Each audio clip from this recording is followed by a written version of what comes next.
Good morning সবাইকে। সকালটা শুরু হয় মেয়েটাকে কি খেতে দেবো দুপুরবেলা এই ভাবতে ভাবতে, তাই কলমি শাক তুলতে এলাম। তোলা হয়ে গেছে, আবার চলে যাবো। এটা আমাদের বাগান,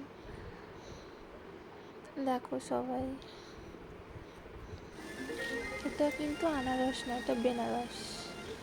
বাড়িতে হয়েছিল। আর দুপুরে রান্না হয়ে গেছে কচুরমুখী আলু দিয়ে, ওগুলো জালে বাঁধা মাছ, এদিকে শুক্তো হচ্ছে।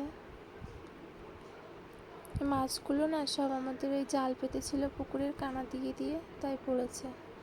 এটা বাড়ির তাল। বিকেলবেলা হাঁটতে বেরিয়েছিলাম, দেখো সব জলে ভর্তি হয়ে গেছে। আর আমার মেয়ে আমার হাত ধরবে বলে কান্নাকাটি করছে, আর আমি ওর ভিডিও করছিলাম।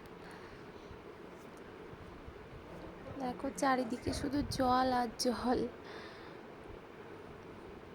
ওর পিসিমণি ওকে ফুল দিয়ে দিচ্ছে, ও খুব আনন্দ পাচ্ছে। ওর পিসিমণিকে সবাই চেনো তো।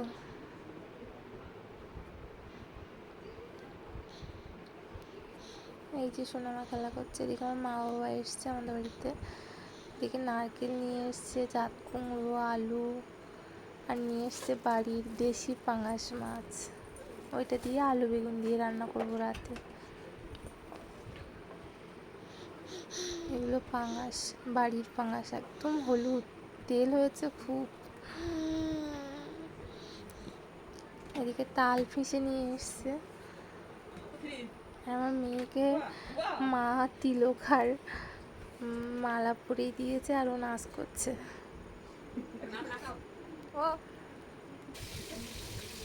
রান্না মোটামুটি কমপ্লিট প্রায়।